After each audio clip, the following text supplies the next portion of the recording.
Radio Free Cybertron. Transformers. Rewind.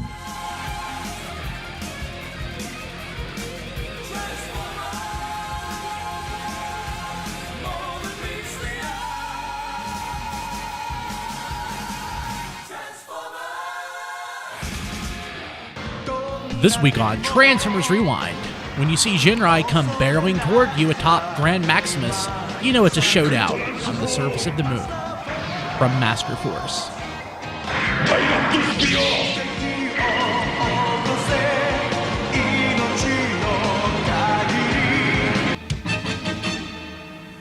In this episode, God Jinrai fights a repaint of last year's toy as well as Overlord on the surface of the moon. 奴の仕業だったんだな。帝王に聞いてみるんだな。ト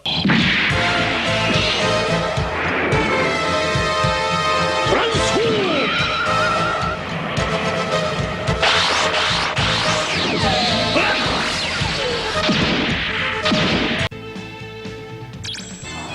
The fight turns fair when another repaint of another toy from last year joins the fray. 大丈夫か、人類。おう、グランドマキシマス。遅れてすまん。ブラック・ザ・ラック。デストロンが地球に呼ぼうとしていたのはお前だったのか。だが地球をデストロンの本拠地にするなどということはこの私が許さん。我々の動きをよくキャッチしたな。褒めてやる。だがそこまでだ。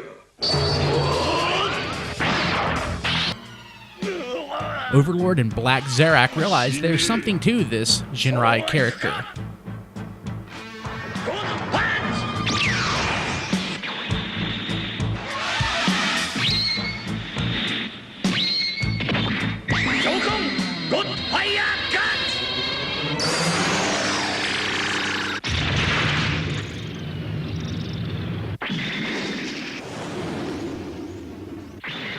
It really isn't a bad episode. It's just in Japanese, and I don't like reading subtitles. But I did.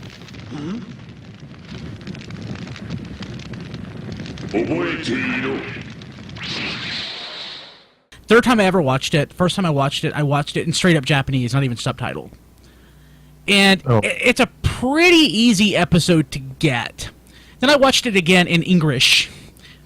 With the dubs. I watched it subtitled today, and in all three viewings, I really haven't lost much of anything.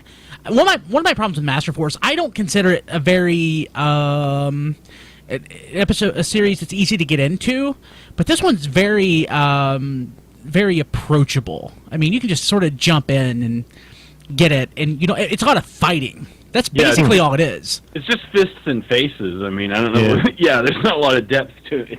Yeah, this is the big toy selling episode, I think, out of all of Master Force. Yeah, this is the one that gives you God Jinrai, and it gives you Overlord, and Black Zarak, and Grand Maximus, all in one episode. So, look at all these toys! So look at all of these really friggin' expensive toys! So what do the Japanese think about this, though? Two of the four toys in this episode that were heavily featured, actually that were featured at all, the rest were in their Pretender mode. Half of them were repaints. The two biggest ones were repainted from the previous series.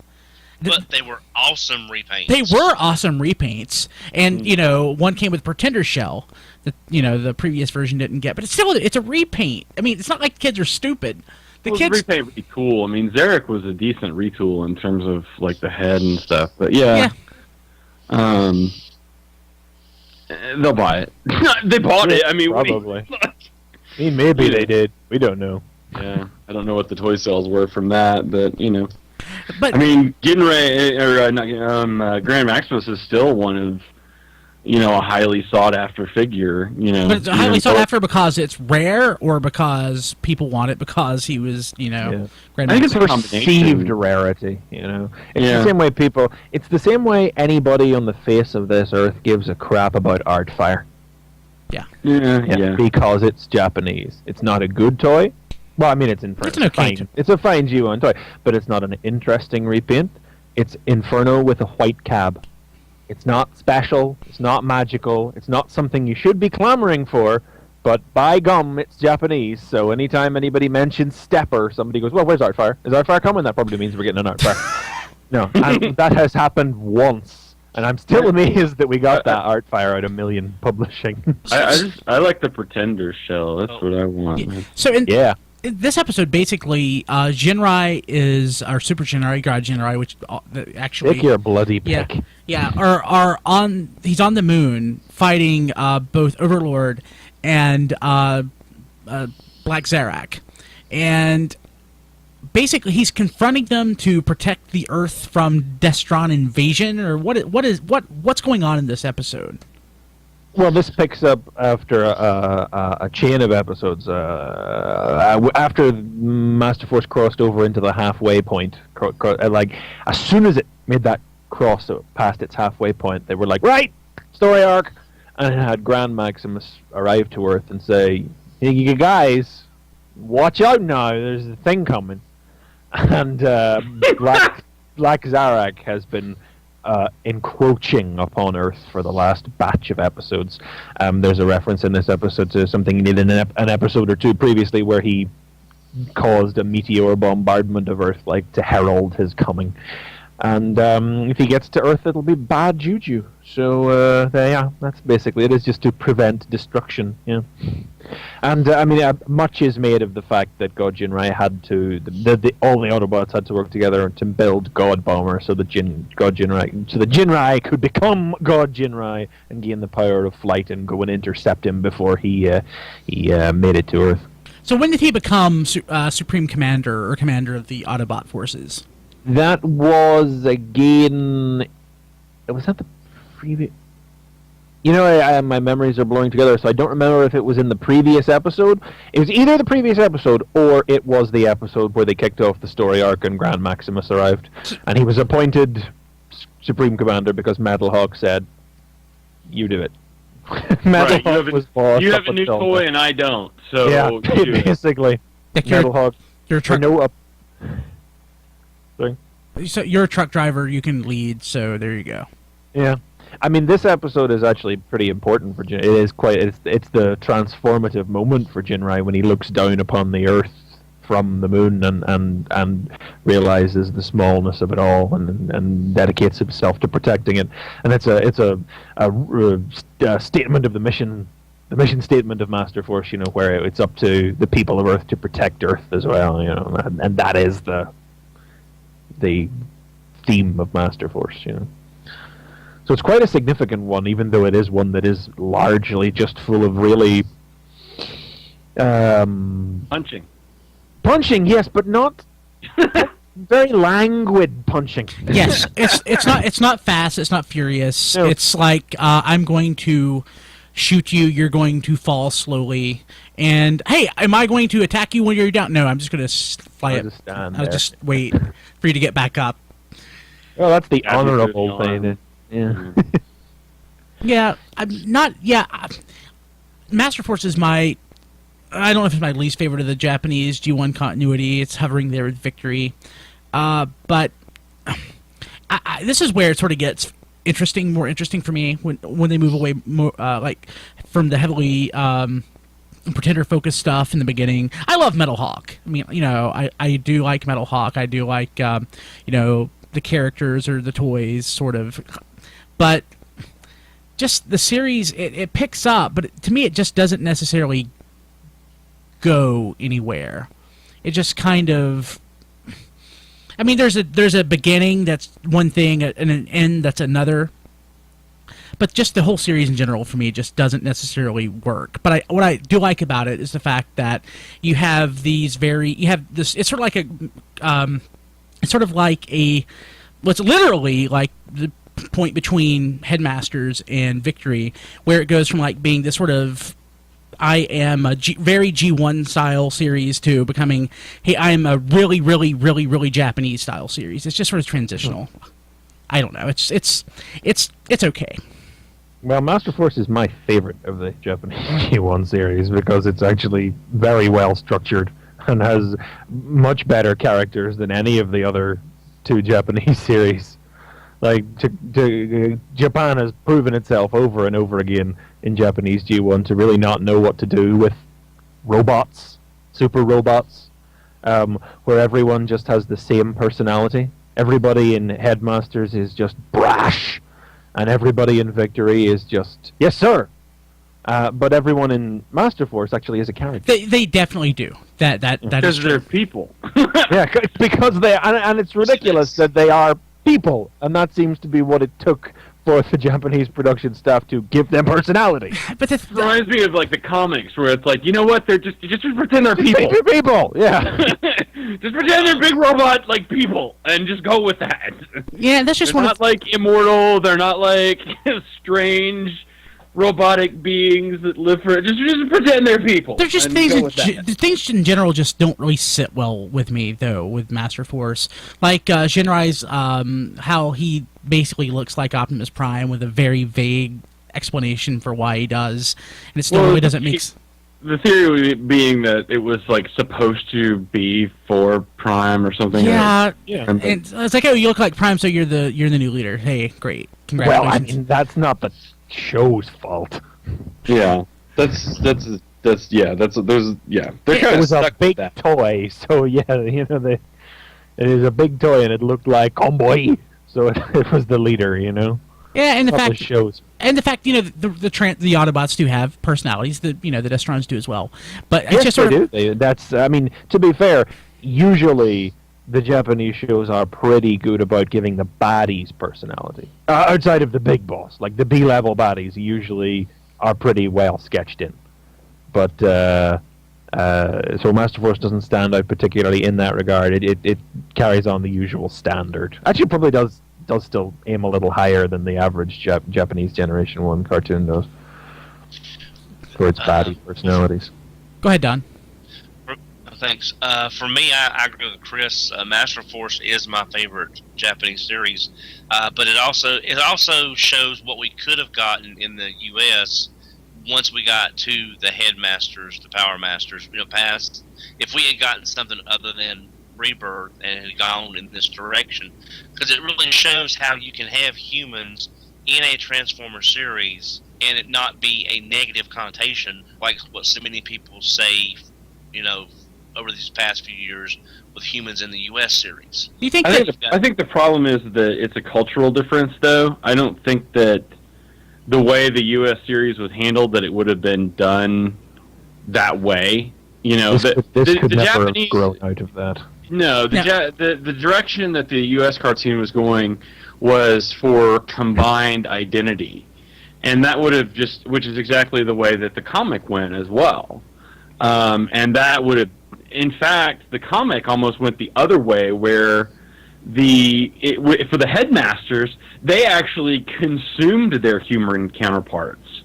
They really sort of consumed the identities of the humans they were with, except for Spike. I think Spike was like the exception to that rule, where And Zarek. And Zarek, yes. So they sort of blended as well, but Zarek blended a little bit more than Spike did. Spike somehow managed to remain sentient, but for the most part, all of the other, even the Power Master combiners, they really sort of just consumed their partners. So yes, the Master Force never would have arisen organically from the U.S. series, but it really didn't arise organically from the Japanese either. No, It's a separate true. series No. it's connected somehow vaguely, but it was an entirely separate thing.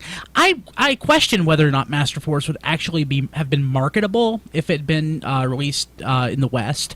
Part of me thinks that it would have, because the Transformers, they did a pretty good job of relating, to kids, and kids sort of project themselves onto the Transformers.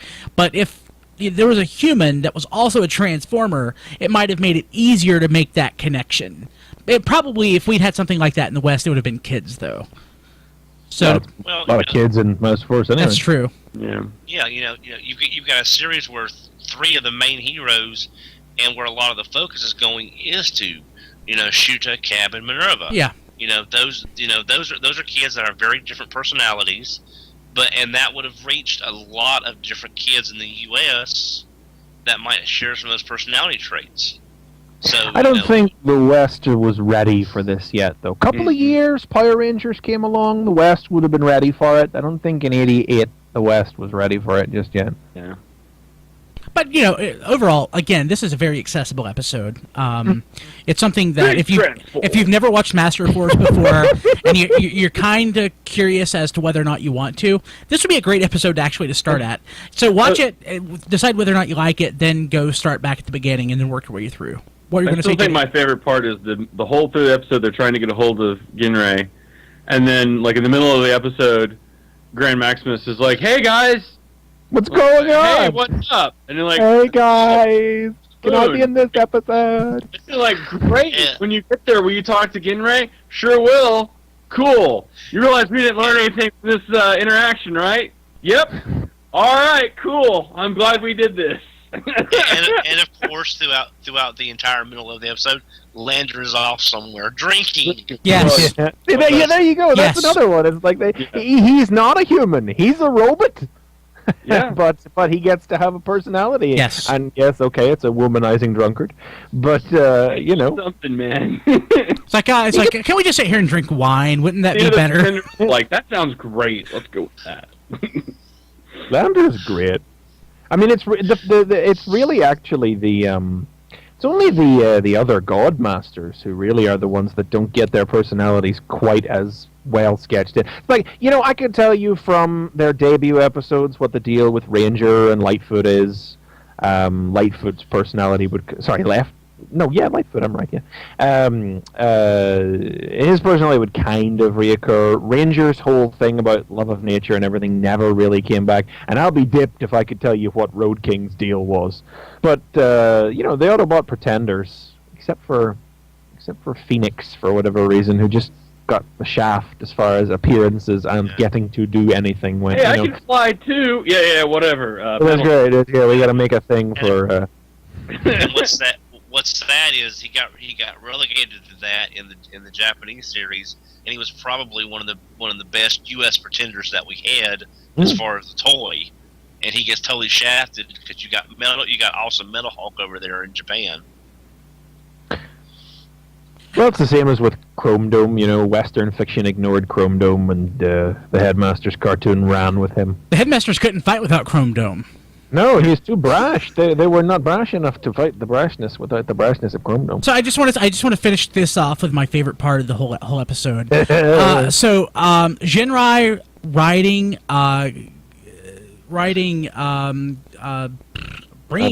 Ren Max, at the charging on Black Zarak was awesome. Yeah. And that was just this really awesome scene. I wish the toys were designed such that was easily, done without glue. But I guess you could spread his legs and balance it. Yeah, so that was just, I love that. I watched that and I'm like, that is awesome. I want every episode of Transformers to feature something like that. And it wouldn't be the last time they bothered to do it either. But it's the one time in the episode where you actually get a little insert song to pep things Yes. up. Oh, right, you get Japanese Stan Bush to, like... I know, yeah. Give me why you shall transform. Tell you got the power. What's great? Protect my balls. Let's fight in love. Indeed. Well, what's so great about that song is that's the same song they used when Lightfoot first transformed. After that's one of my favorite episodes is the Lightfoot episode, just because I've always loved Getaway's toy. And when he transforms for the first time, you get that same insert song. That was one of the first times they used an insert song, I think, as well. Yeah. If not the first time. And it's just such, I love that. I have the 5-disc CD of the Japanese music, and I love both versions of that song, even though I don't have no idea what's being said. And I love it when they use it throughout the series. It's just nice because so much of the rest of the episode has no music at all for some reason. I don't know if they're trying to replicate like the airless terror of space or something. Yeah, the moon is a dead, desolate world. The moon is a dead world, like in the Earth. Which allows burning fire. After all is said and done. Yes. At least